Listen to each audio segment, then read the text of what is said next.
তো 200 জন মাইগ্রেশন করে এটা সম্পূর্ণ ভুল তথ্য এসছে, এটা নিয়ে আমরা একটা রিজয়েন্ডার দিচ্ছি।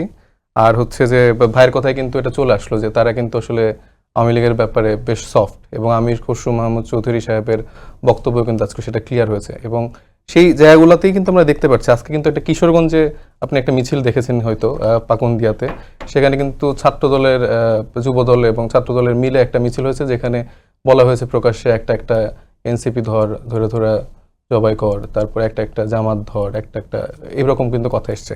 তো এই টাইপের কথাগুলো কিন্তু কাদের মুখ থেকে আসে এটা কিন্তু আমরা জানি। তো এই মানুষগুলোকে আসলে ওই এক্সেসটা, কিশোরগঞ্জ কাদের এলাকা আমরা কিন্তু খুব ভালো করে জানি। তো এই এক্সেসগুলো বিএনপি দিচ্ছে দেখে কিন্তু তারা নতুন করে আবার সুযোগটা পাচ্ছে।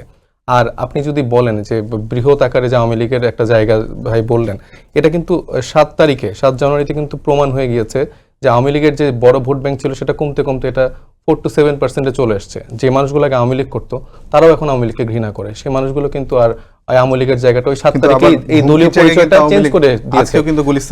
আর যে হ্যাঁ জি এই রাজনৈতিক যখন আমাদের বড় বড় নেতারা এরকম বক্তব্য দেয় যে হ্যাঁ আপনাদের জন্য একটা সুন্দর অবস্থান আমরা করে দিব, আমাদের দলে আসেন, দলে নতুন করে দলের লোকজনকে টেন্ডারবাজি তারপরে চাঁদাবাজিতে যেভাবে আমরা আওয়ামী লীগের মানুষদেরকে সুযোগ করে দেয়া দেখছি, সে জায়গা থেকে তো তারা তো আবার নতুন করে আওয়ামী লীগের অফিস কেন্দ্রিক মিছিল করবে, তারা নতুন করে আত্মপ্রকাশ করবে।